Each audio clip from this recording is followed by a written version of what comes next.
Tidak ada ruh gentayangan. Nggak ada ceritanya dalam Islam kuburan terbuka pocongnya keluar. Nggak ada itu. Nggak ada tangan dari kloset tarik-tarik orang. Itu semua dusta, dusta. Perusakan akidah dari media-media syaitan.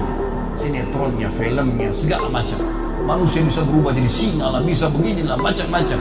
Dusta, dusta. Nggak ada dalam Islam. Nggak ada. Dari mana dalilnya? Nggak ada ruh gentayangan. Baik, dengarkan hadisnya. Hadis yang mulia. Hadis riwayat Bukhari. Suatu hari Nabi SAW pernah mengantar jenazah sahabatnya.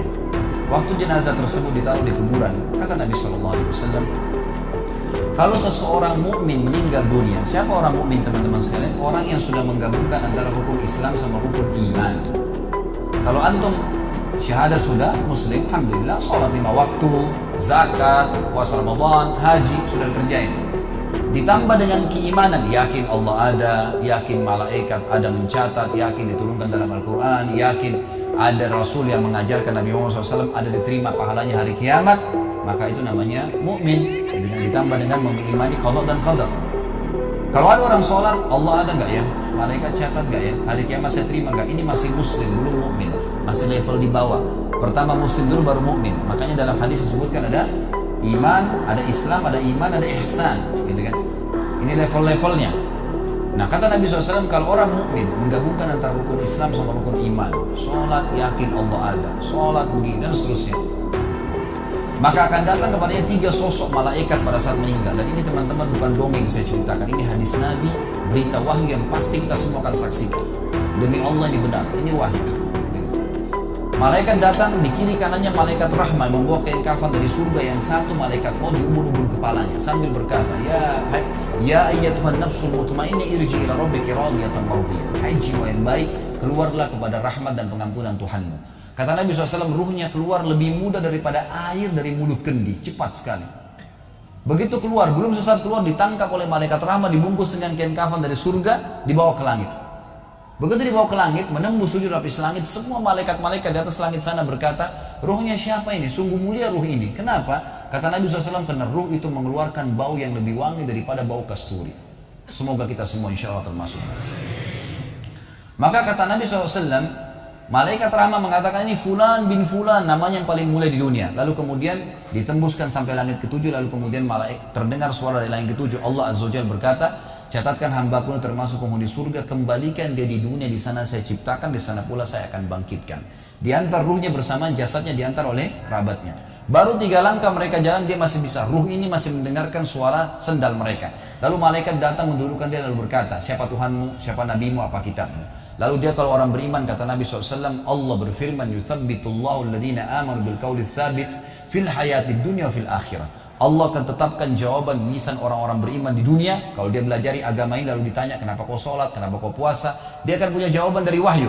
Dan di akhirat, kata ulama tafsir, adalah yang dimaksud pertanyaan mungkar nakir atau malaikat di kuburan. Ringkas cerita adalah dia akan menjawab, Tuhanku Allah, Nabiku Muhammad, kitabku Al-Quran. Pada saat dia jawab jawaban itu teman-teman sekalian, maka tiba-tiba saja kata Nabi SAW, malaikat tersebut membukakan baginya pintu neraka, azab, siksaan, orang teriak-teriak, api yang berkobar-kobar, dia ketakutan. Kata malaikat, lihat dari apa Allah selamatkan dirimu. Karena kau beriman, kau nggak jadi masuk sini, ditutup. Supaya dia tahu nih, kalau dia berbuat salah akan masuk situ, ditutup. Dibuka pintu surga, dayang-dayang, permadani, istana yang luas, luar biasa. Dia gembira. Lalu kata malaikat, kau akan masuk di sini. Maka si mayit tersebut pun berdoa mengatakan, ya Allah cepatkan waktu, karena aku ingin masuk ke dalam surgaku. Lalu datang di sebelahnya orang yang tampangnya gagah, badannya bersih, wangi, saking sempurnanya kata jenazah ini, ruh ini berkata, siapa kamu ini? Sungguh sempurna ciptaan Allah pada dirimu. Maka dia berkata, diam dulu. Maka dia berkata, gitu kan? Dia berkata, saya amal soleh akan menemani kau sampai hari kiamat. Insya Allah setelah riwayat ini kita sholat. Saya amal soleh akan menemani kau sampai hari kiamat. Maka kata Nabi SAW terdengar suara, ya Allahu alam di sini disebutkan Allah atau malaikatnya, tapi yang jelas menyampaikan dari Allah Subhanahu Wa Taala, lapangkan kuburan hambaku ini seluas pandangan matanya dan bukakanlah pintu surga baginya setiap pagi dan petang dia melihat, maka jadilah kuburannya taman dari taman surga sampai hari kebangkitan. Baik. Sebaliknya kata Nabi SAW, kalau orang fasik, siapa tadi fasik? Muslim yang masih berbuat maksiat. Teman-teman hati-hati. Jangan kena mengandalkan sudah syahadat kemudian bebas berbuat dosa. Hati-hati. Fasik dan orang kafir proses matinya sama. Kata Nabi SAW, orang fasik dan orang kafir akan datang kepadanya 3 malaikat. 2 malaikat azab di kiri kanannya, 1 malaikat maut dibunuh-bunuh kepalanya yang berkata, hai jiwa yang busuk, keluar kepada kemurkaan Tuhanmu. Maka ruhnya berantakan di tubuhnya, tidak berani keluar. Lalu malaikat maut menariknya dengan keras, ibaratnya seperti bulu domba yang dibasahkan, dililitkan di pohon berduri, lalu ditarik dengan keras sehingga berantakan bulu domba itu. Keluar, belum sesaat keluar ditangkap oleh malaikat azab, dibungkus dengan kain kafan dari neraka, dibawa. Baru langit pertama nggak dibukain pintu oleh para malaikat. Lalu malaikat langit berkata, siapa ruh ini? Sungguh buruk ruh ini. Kenapa? Kata Nabi SAW, karena ruh itu mengeluarkan bau yang lebih busuk daripada bau bangkai. Wa na'udzubillah. Lalu malaikat azab membawa mengatakan, ini ruhnya Fulan bin Fulan, ya, orang yang disebutkan nama paling buruk di dunia. Lalu terdengar suara dari langit, Allah berkata, catatkan hambaku ini termasuk penghuni neraka. Di sana kembalikan dia di dunia, di sana saya ciptakan, di sana pula saya akan bangkitkan. Di antara ruhnya bersamaan pengantarnya mengantar jenazahnya. Begitu masuk dan 3 langkah, ya, orang-orang mengantarnya lewat, malaikat datang mendudukkan dia, mengatakan siapa Tuhanmu, siapa nabimu, apa kitabmu. Walaupun muslim, rekam baik-baik ini, ya, lahir dalam keadaan Islam, sesekali sholat, fasik, masih banyak maksiat, tidak tobat sebelum meninggal, sama. Jawabannya kata Nabi SAW dengan orang kafir, innama aqulu kama kana yaqulun nas. Saya nggak tahu, saya cuma ikut-ikut dulu orang bilang apa, nggak bisa jawab. Lalu kemudian dibukakan baginya pintu surga, dayang-dayang, permadani, istana, pemandangan yang luar biasa, gitu kan? Maka dia kagum, kata malaikat, lihat dari apa kau haramkan dirimu. Dulu kau bisa masuk sini, tapi kau tidak mau, ditutup. Dibuka pintu neraka, azab, siksaan, orang dipotong, teriak-teriak, kesakitan. Lalu dia ketakutan, kata malaikat, ini tempat kau selamanya, kau tidak akan bisa lari. Maka dia berdoa mengatakan, ya Allah, jangan kau cepatkan waktu karena aku tidak ingin masuk ke dalam nerakaku. Lalu datang di sebelahnya orang yang buruk tampangnya, bau badannya nggak enak. Lalu saking buruknya, kata jenazah ini, kata ruh ini, siapa kamu ini, pergi dari saya, sungguh buruk ciptaan Allah pada dirimu. Maka dia mengatakan, tidak, saya amal burukmu yang akan menemani kau sampai hari kiamat. Lalu dalam penutupan hadis Bukhari ada 2 riwayat. Yang pertama, Allah Azza wa Jal, ya, mengirim kepadanya malaikat yang tidak punya penglihatan dan pendengaran. Allahu a'lam bagaimana ini. Yang membawa sebuah besi, yang kalau besi itu seluruh jin dan manusia bersatu mau membalik saja mereka tidak mampu. Bayangkan seluruh jin miliaran, seluruh manusia miliaran, balik saja mereka tidak mampu. Ini saking kuatnya malaikat tersebut. Maka menghantamkan ke tubuh orang ini, hancur, diutuhkan kembali lagi. Begitu terus sampai hari kiamat. Riwayat yang kedua mengatakan, Allah Azza wa Jal membuat dinding kuburannya merengut tubuhnya, menjepit tubuhnya sampai seperti ini tulang rusuknya. Kembali lagi, kata ulama hadis digabungkan keduanya, dipukul sambil diremukkan, dikembalikan lagi, begitu terus sampai hari kiamat. Maka teman-teman sekalian, dalil ini sebagai penutup dalam sesi pertama materi kita, teman-teman sekalian, dalil ini menjelaskan tidak adanya ruh gentayangan dalam Islam, nggak ada.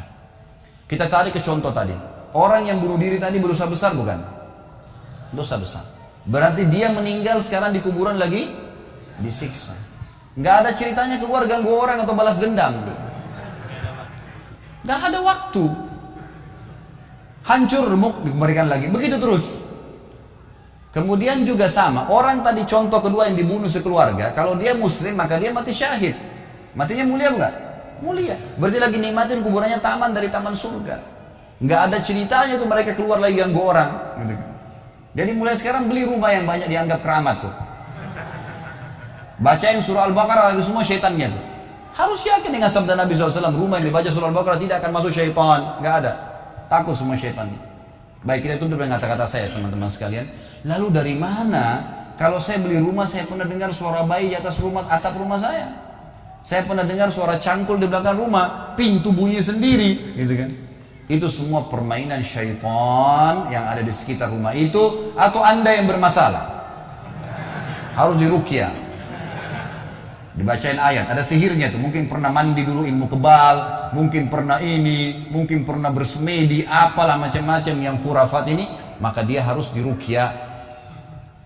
Jadi harus diobatin. Baik, begini contohnya, kalau kita lagi lewatin tadi rumah yang orang ada bunuh diri, ini kalau ada syaitan di sini marah dengan saya, tapi saya nggak peduli. Emang dia musuh kita. A'udzubillahi minasyaitonirrajim, gitu kan. Allah hancurin mereka, gitu kan. Yang jelas teman-teman sekalian, kalau kita lewat di rumah yang ada orang bunuh diri, gitu kan? Misal pagarnya 10 meter, begitu kita jalan 1 meter pertama, semua setan itu kerumunin kita tuh. Tuh yang bunuh diri itu perempuan, matanya belalak, rambutnya panjang, keluar darah dari hidungnya. Terus dibisikin. Orang yang takut, manusia yang takut, maka pada saat dia balik ke tempat yang tadi setan bisikin dia itu, dia lihat betul nanti perempuan tuh. Karena dia takut, jadi dia bisa lihat. Yang takut saja bisa lihat, yang tidak takut tidak bakal lihat. Makanya kalau ada temannya jalan di sebelah nggak takut, tanya, kau lihat gak? Dia bilang enggak. Kalau dia bayangkan nenek-nenek, dia lihat nenek-nenek temannya.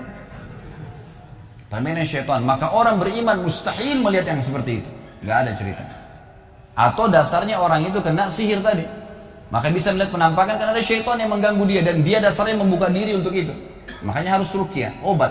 Gitu kan? Ada metode pengobatan, tentu bisa lihat di YouTube, ada ceramah saya, ruqyah syariah, ya, nama saya diketik, insya Allah ada tata cara yang sudah saya ajarkan caranya mengobatin itu. Tapi yang jelas itu semua permainan syaitan, teman-teman sekalian. Dan inilah poin pertama, pintu pertama untuk takut kepada Allah Subhanahu wa taala. Artinya semua selain Allah dalam makhluk jangan pernah takut dengan mereka. Syaitan pun yang biasa dianggap menakutkan bagi manusia itu dusta semua. Sampai sabda Nabi SAW mulia, hadis Bukhari, siapa yang membaca Bismillah, Bismillah, maka syaitan yang ada di sekitarnya menjadi kecil seperti lalat. Jadi orang yang gambarkan syaitan besar itu tidak benar semua. Kata Nabi SAW dalam hadis Bukhari yang lain, siapa yang mau masuk ke rumahnya lalu dia baca Assalamualaikum, salam warahmatullahi wabarakatuh, syaitan di sekitar rumahnya berkata kepada teman-temannya, tidak ada tempat nginap buat kalian malam ini. Salam saja sudah jadi benteng, gak bisa masuk. Kalau dia makan dengan baca Bismillah, ya, dia baca Bismillah, maka syaitan berkata lagi sama teman-temannya, tidak ada makan malam buat kalian malam ini. Gak bisa cuy. Dan syaitan tidak bisa membuka dan menembus tembok atau pintu manusia. Dusta semua itu tembus tembok, tembus pintu, dusta. Karena Nabi SAW yang bilang, syaitan tidak bisa membuka kembali pintu yang ditutup oleh manusia. Syaitan tidak bisa membalikkan, ya, panci yang sudah ditutup oleh manusia. Maka padamkan lampu kalian, tutuplah panci-panci kalian, karena syaitan bisa menunggangi makhluk yang lain.